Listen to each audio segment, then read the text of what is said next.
January tang mapan adu irai numit oirami. Karkare amadi Madan Lal numit yung matungi rail gari da Ahmad Nagar thadok tuna puna yawbada ahing thengle. Hojikti makoina cheksinna lotuna thamjaramba khulai mapai adusu phajin bikre. Makoi ahanba mathaudi pot khara phangnaba honabani. Rail station dagi makoi sagol gari ama nektuna barge gi potchai paifam yawbada numidang pung 9 makhai tare. Bargena mamaida jaban lobada haiki. Karkarena Madan Langa maga ahanba sakhangna halami. Tarkarena adudagi aingonda mal kari kari lay yenge harakhi. Bargega karkarega di Marathi lon na ngangnarami. Amasung mal haibadi potchai haibani. Amasung madugi wahedo makoina sizinabadi phongna puba yadaba bargeda leiba khulai boni haibadi pokhaibi maru chatpi detonator amasung nongmai maruni. Bargena Manai Shankarda yumgi yena khada nungpakna nanduna lotuna thamliba mafamdudagi puthora u haiki. Shankarna bomb grenade nongmai maru pistol ama maina ama puraduna thorakpa matam maduda Madan Lanna khang hairaba migi mityengda tap tap paiduna yengaga haire. Ai potchai singasi sizinaba hai. Iroi loiba punadagi Bombay chatpa train do Nong yai adudani. Madumakna Karkare amadi Madan Landa apte amadi Nathurambo kuina unanaba khudong chaba pirami amasung kuina khananaba tanja su phanglami. Bargene yoliba pot pumba Madan Lana uba phanglami amasung madu pumbadu sizinaba yarani khanbada nungairami. Adubu bargedi potchai tangna yoli haibasi loina hainare. Sen thom watpagidamak langtaknariba apte dadi pot khara hongna phangba mafam thininglami. Madan Langi ahanba thabak mafamdo khut leptuna leire. Adubu makhoiso chamber camp ta khul hongba kangbu singdagi bom saba haiba amadi hongna yonthokpa ngamgadaba mi ama thirami. Mahak thunamak hanbagi mong dinate. Maramdi magi makhura amadi mapana irakpa matunginadi Delhi chatpa lambida luhongnaba nupi yengninglami. Adubu numit kharanigi matungda Bombay hek yawbaga potchai piba ngamba thajaba yaba mi ama thiraga Madan Langa Bombay phawga loinagadauriba Karkare setka unahange haina sukhalli. Karkaregi matungina amuk hanna wa khanabado hanna chathare. Hyderabad talal hoba kusukulai puba train da landaba oktroi post lausinba kaya sine. Hojikti khang hairaba miso makoigi marakta ama yaure thabakadu oithokparomda changsilakle. Ahanba pothi anidu makoigi matik chaba khulai leiramdabane. Ahum subagiduna matik chaba kar leitabane. Kasim Rajbi amadi mahakki singnarakliba dharma leitaba matau aduda makoisu khoidau thilame. Makoina Gandhi amasung Nehru amadi atailu singba singbo Rajbi amadi magi Rajakar singbo amadi Muslim pumnamakki su mathakta akanba thabak paikhalakte haiduna khut yanduna sap taurame. Jaildagi thadoraklaba matungda kaina thangda wafam pumnamak lona thamlubagi ikan kanaba leiraktraba matamda Madan Lan amadi Karkarena haiki. January tang 8 gi numidang wairam phauba Gandhi Hatpa gi wafam hodoknaraktre. Tasengbasu taugadaba sengba amatta lepthoknadre. Madan Lan amadi Karkare di Bombay da koina chatuna potchai piba ngamba mi ama thiba tari. Aptega Nathuramgana punada leithaba tari amasung kari paikhatpa yaba khanagadauri. Wafam amadi makhoi loina yanare madudi makhoi loina phumbangnaduna leptuna leire haibasine. Apte amadi Nathuram Bombay da Karkare kadaida unaba phangadage haiba khange. Maramdi mahak magi nupigi machi amagida leigale. Mrs. Lalit kawi Girgaon gi akoibada lei. Natraga Mr. GM Joshi kauba thanagi khungang amada leiba marup masamakna Dadarda Shivaji Printing Press kauba hunam sang amagi mapu oiba amagidani. Yamna pairak paikhogi oiba mongda unadaba yadraga makhoi hek hek une. January gi tang 10 gi angan bayukta Madan Lan amasung Karkare Bombay thunglare. Mrs. Lalit ki yumda ngaihak panduna cha cup ama thakle. Adudagi chamber refugee camp ta thabak khara tawba lakhi. Tanjadu yumgi mipum khudingmak punba matam oiraduna yamna nungairami. Nongmaijing numit ki yachangba matamne. Madallan magi marup Professor Dr. Jain unaba Dadargi Plaza Cinema gi mamangda laklame. Amasung numidang unaba lakani haiki. Pung nipan tabada lakhi. Matamduda Dr. Jain gi marup pi lalon ba Angat Singh Madallan ga hana unakraba masulairami. Angat Singh na haiba matungina Madallan na mahaki Ahmad Nagar da waijawai thak phangbagi matangda wajau yamna ngangki. Muslim Singh butan thoknaba makoina Ahmad Nagar da Kanglup ama lingkhat khibagi wafam su haiki. Kanglup adugi selgi awat apa menbana mabuk pharaba marup karkari set kauba amani. Adudagi makoina hayyon badukan sing adu tanthokuna lauselle haina su tammi. Amasung Congress lu singba Rao Saheb Patpadhanna asaw banem thau amadi Hindu singna Muslim singbu machin manaw dawna khallu haibaduda mahakna thang satuna magi ngaksamdu pairaga singthaduna mana ngangkhibadu ngamlaga amukhanna ngangu haiki. Madallana adudagi magi phurikhaudagi Marathi pauche khara puthoktuna Dr. Jain da piraga maduda thagattuna iba kaya yaure haiki. Jain amasung Angat Marathi ningthina khangde amaromda Jain de Madallanda tonkhiba paisagi matangdugi mahutta pauche do Madallangi maramda yauraklebaduda hena thawai yausinkhre. Numidang pung 9 makhai adwaida Angat Singh chatkhre. Madallana Jainda nongmanini leiraga laktuna atonba paisadu singdokke hairami. Adudagi mahak chamboda amuk hankhre. Ahing aduda mahakna sewanta da sithi irame. Ahmad Nagar da leibi magi marup aduni. Paukum halakpada Dr. Jain gi leifamda tharau ikhirame. Adubu sithi adu ningthokaba numit phana thenglaba phawba thakhide.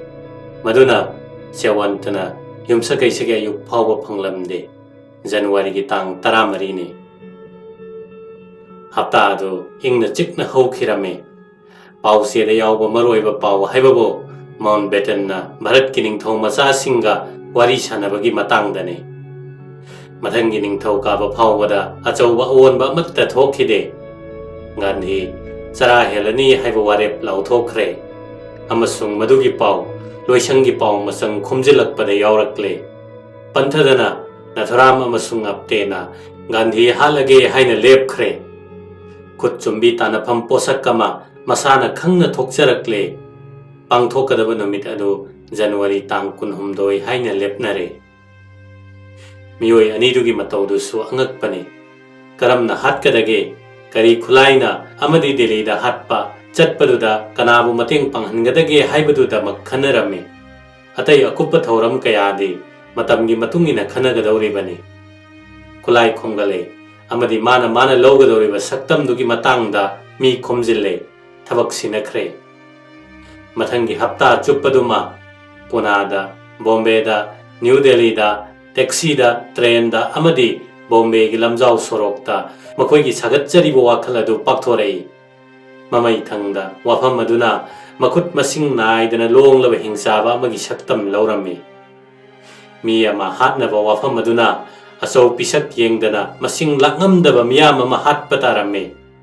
Gandhi bu hannabagidamak mabu koisalleba nupi angang kaya so masing naidana asi ana thokpa tarabani. Madu miga mimanadraba angawbutana tawgadaba thabakni. Madu khwaidagi tamthiba yeknaba namthanaba langelu chingba phawbana yeknabagi lamdamda phawba henmalli khangadaba wafamni. Aroibada wafamdu arepo oikhre. Delhi gi Connaught Circus ki Marina Hotel da January gi tang 10 yachangba matamni. Matawado aki tuzung tana yansinnaraba matang amani. Drama gumlaba matang amada mihat punggumlaba amani. Madumakna Natharam amasung aptebo tauna phaba mi amagum uhandre. Maramdi makoina khwaidagi khudong thiningai oiba saktam makai makoigi makha thaba singde inthokle amasung makoina marumda le hongnaba sille.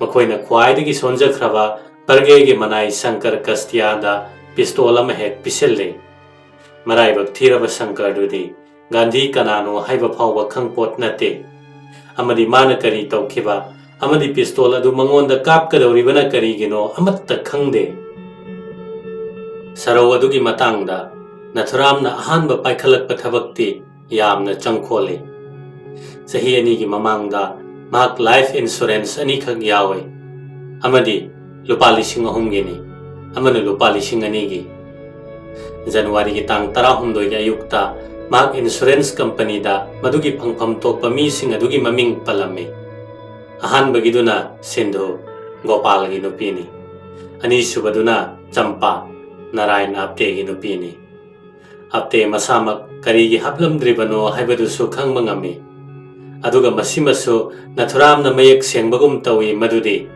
आपते मागा थेंगनगदौरिबा खुदोंग थीबा कयादा गोपाल दी चिथारोइदबने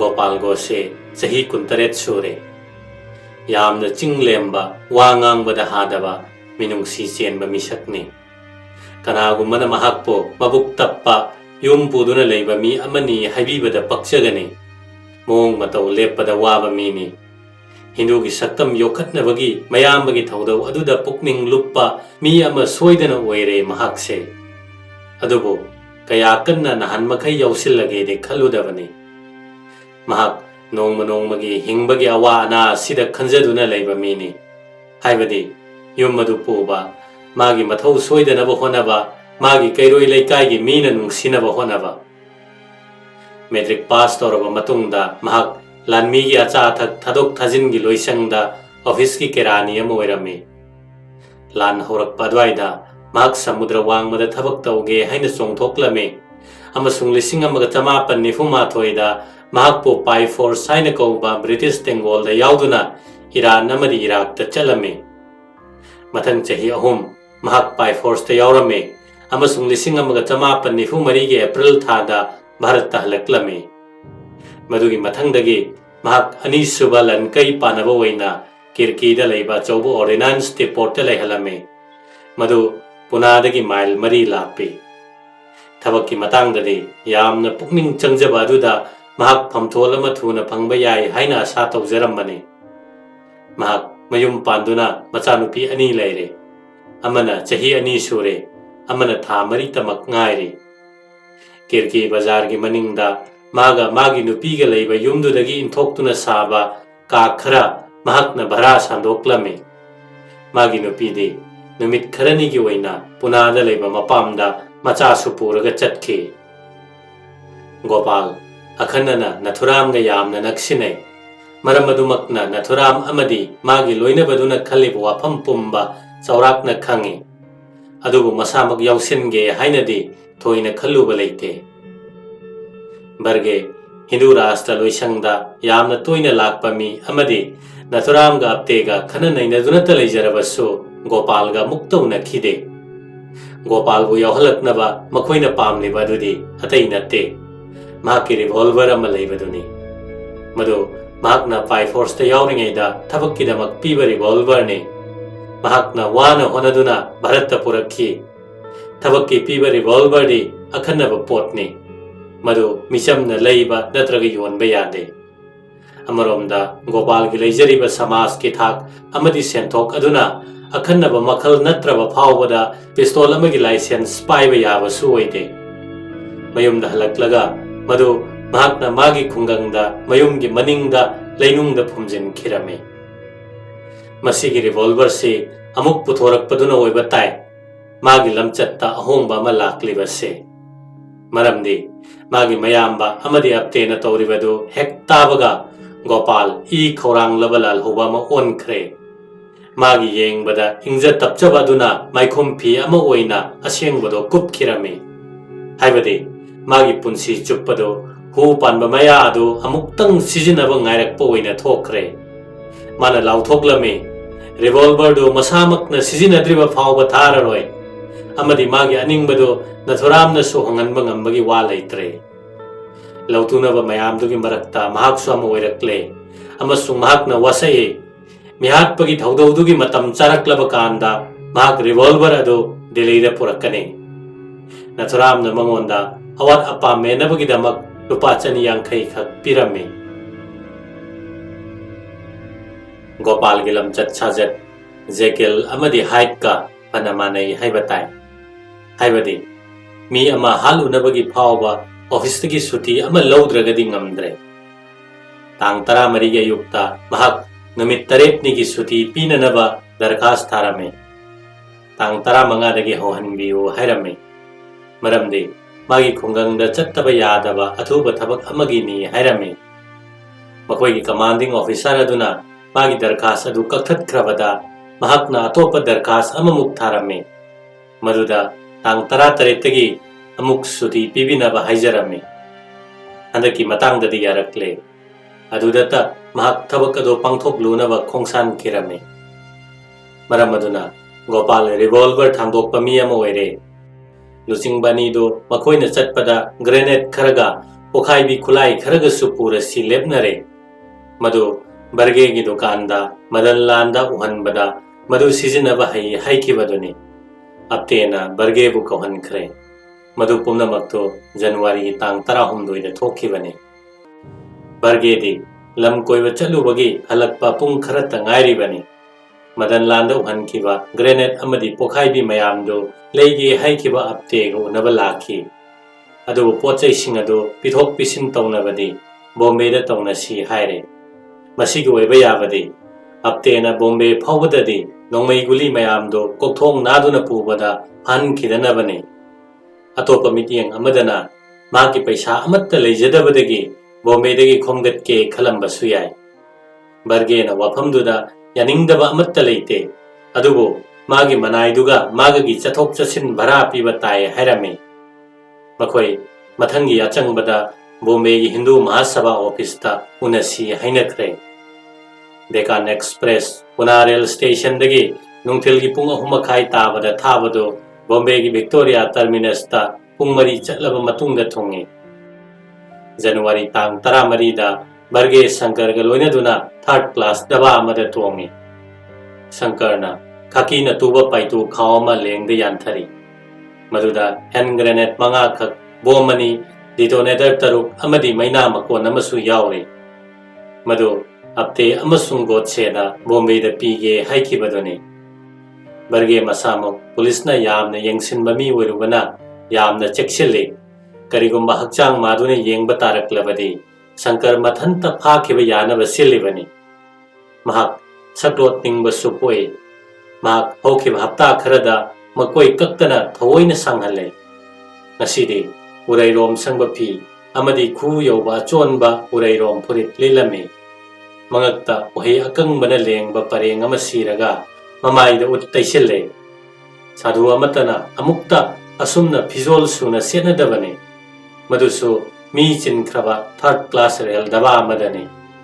Barge ubada kudong thibagi kudam ama oiraba mai masu ama malamgani. Adubo magi saklot paduna mabu hena tamnana uhallabra haibagi wakal do barge di khan khaluba leite. Daba amani khallaga ihang hangba 2nd class ki daba amada Nathuram ga apte ga phamlame. Makoi thongnau manaki mai wonsinnaba phampham thiduna phamlame. Bargena saklot chanaba honabada drama gi nayak amagum labane.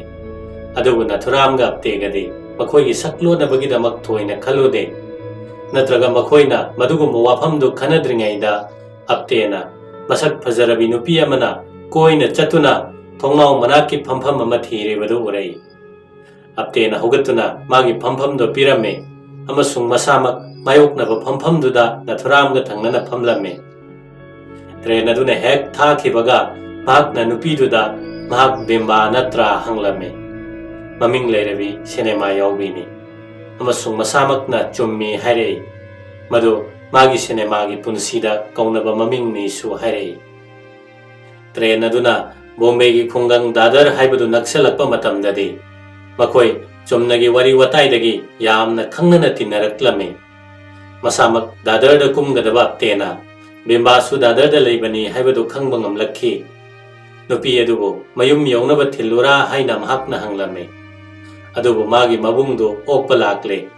Nupi aduna ꯀꯔꯤꯒꯨꯝꯕ ꯃꯥꯅ ꯂꯩꯔꯤꯕꯗꯨꯒ ꯅꯛꯅꯔꯕꯗꯤ ꯑꯞꯇꯦ ꯑꯃꯁꯨꯡ ꯅꯊꯨꯔꯥꯝꯕꯨ ꯊꯥꯗꯕꯤꯔꯝꯒꯦ ꯍꯥꯏꯔꯦ꯫ ꯆꯠꯐꯝꯗꯤ ꯁꯤꯕꯥꯖꯤ ꯄꯥꯛꯇꯅꯤ꯫ ꯃꯥꯒꯤ ꯃꯌꯨꯝꯗꯣ ꯃꯥꯅ ꯍꯥꯏꯕ ꯃꯇꯨꯡꯏꯟꯅ ꯁꯔꯕꯥꯔꯀꯔꯒꯤ ꯌꯨꯝꯒ ꯍꯦꯛ ꯊꯪꯅꯕꯅꯤ ꯑꯃꯁꯨꯡ ꯁꯔꯕꯥꯔꯀꯔ ꯁꯗꯟ ꯀꯧꯏ꯫ ꯑꯞꯇꯦꯒ ꯒꯣꯁꯦꯒꯗꯤ ꯑꯁꯦꯡꯕ ꯍꯤꯟꯗꯨ ꯃꯍꯥꯁꯚꯥ ꯑꯣꯐꯤꯁ ꯌꯧꯅꯤꯡꯕꯅꯤ, ꯑꯗꯨꯕꯨ ꯁꯔꯕꯥꯔꯀꯔꯒꯤ ꯃꯌꯨꯝꯗꯒꯤ ꯃꯥꯏꯜ ꯃꯈꯥꯏꯃꯨꯛ ꯂꯥꯞꯄꯅꯤ꯫ ꯑꯗꯨꯕꯨ ꯑꯞꯇꯦꯅ ꯕꯤꯝꯕꯥꯅ ꯊꯤꯟꯕꯤꯒꯦ ꯍꯥꯏꯕ ꯑꯗꯨ ꯍꯔꯥꯎꯅ ꯌꯥꯊꯣꯛꯎꯔꯦ꯫ ꯃꯍꯥꯛꯅ ꯃꯈꯣꯏ ꯑꯅꯤꯕꯨ ꯁꯔꯕꯥꯔꯀꯔꯒꯤ ꯌꯨꯝꯒꯤ ꯆꯪꯐꯝꯗ ꯊꯥꯗꯕꯤꯔꯝꯂꯦ ꯑꯃꯁꯨꯡ ꯃꯈꯣꯏ ꯆꯪꯈꯤꯕꯗꯤ ꯎꯍꯧꯗꯦ꯫ ꯅꯨꯄꯤꯅ ꯌꯥꯕ ꯅꯤꯄꯥꯅꯤ ꯍꯥꯏꯅ ꯄꯣꯡꯖꯕ ꯑꯞꯇꯦꯅ ꯃꯥꯒꯤ ꯃꯥꯌꯣꯛꯇ ꯁꯥꯈꯤ ꯑꯣꯏꯅ ꯁꯤꯖꯤꯟꯅꯕ ꯌꯥꯕ ꯃꯆꯥꯛ ꯂꯥꯡꯁꯤꯟꯖꯕꯇ ꯅꯠꯇꯅ ꯃꯈꯣꯏ ꯀꯔꯤ ꯇꯧꯒꯗꯧꯔꯤꯕꯅꯣ ꯈꯪꯖꯗꯕ ꯁꯔꯕꯥꯔꯀꯔꯗꯁꯨ ꯆꯦꯟꯅꯅꯕ ꯇꯧꯔꯝꯃꯤ꯫ ꯃꯔꯝꯗꯤ ꯕꯤꯝꯕꯥꯅ ꯃꯤꯆꯪ ꯃꯤꯊꯣꯛ ꯐꯕ ꯅꯍꯥ ꯑꯗꯨꯒ ꯑꯃꯗꯤ ꯆꯤꯡꯂꯦꯝꯕ ꯃꯔꯨꯞ ꯑꯗꯨꯒ ꯃꯥꯅ ꯊꯤꯟꯕꯤꯔꯝꯕꯗꯨ ꯅꯤꯡꯁꯤꯡꯂꯝꯃꯤ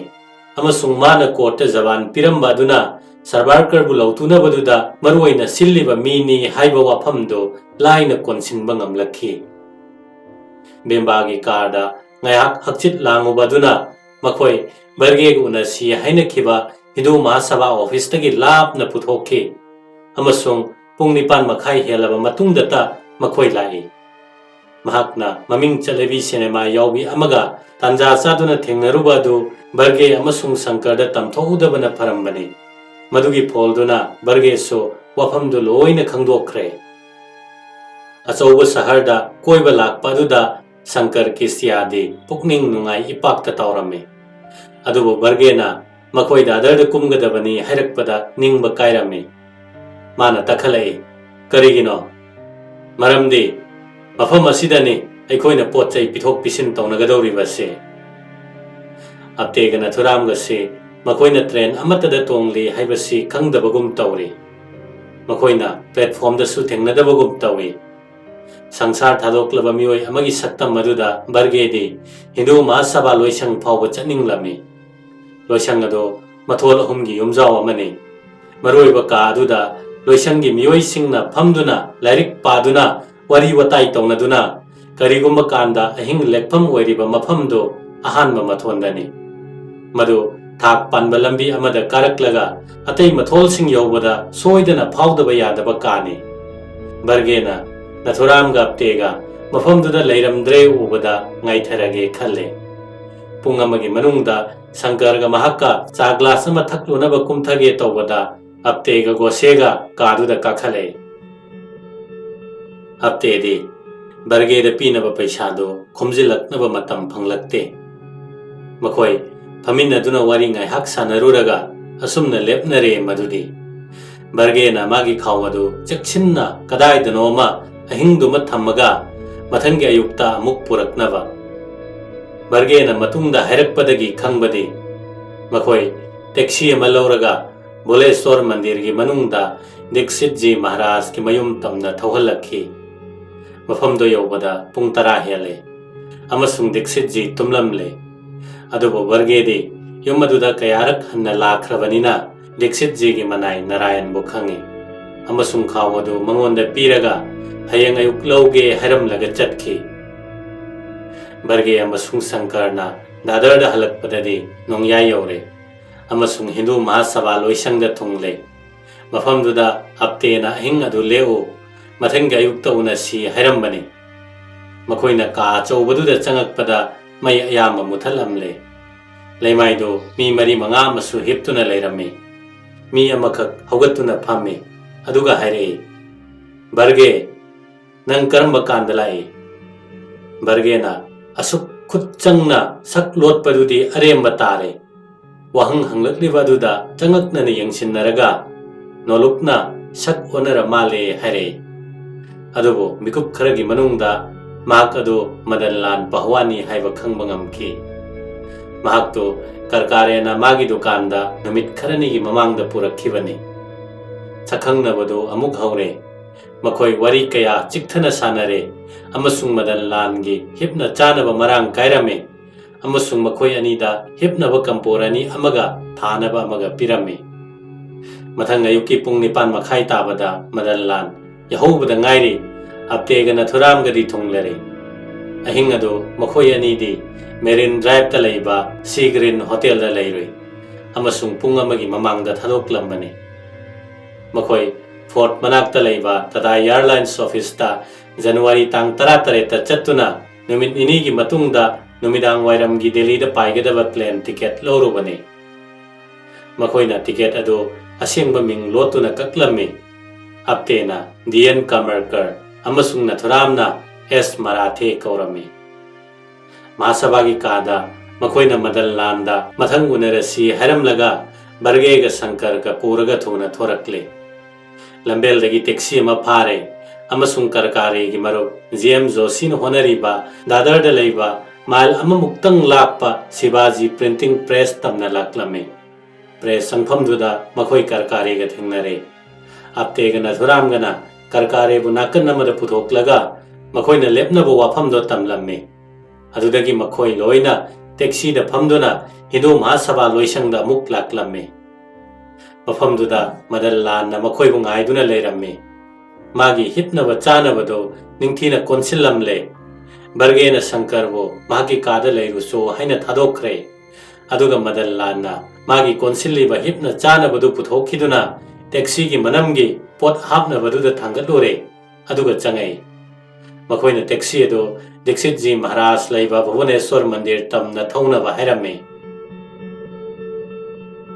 Dixit Ji phamungda leirame mahak launaga laba unsagi laina amana naduna leirame arakpa pumba manungda changakna ba hairame mahak apte Nathuram barge Madan Lal loina amumuk unakhre adubu karkare haibasi kanano haiba khangde Ataina karkare kanano haiba khanghalaba matungda Dixit Jina magi minai kauduna narang heng thamlamba barge gi khawadu puthorakna ba hairame Dixit Jina barge na mangonda khanghandana magi yumda awaba nangba yaba potchai thamjillambagi damakta yamna khoidau saugattuna leirame amadi barge na karigumba arona thup amatta hek leitaba makhai khawduda yauriba potchai du puthorakpadu su yaninglamde barge na Marup singaduda grenade ama karamna sijinagadage haiba taklibadu ubada amukka hena thina hainingduna leiri pokhai phamgi machindo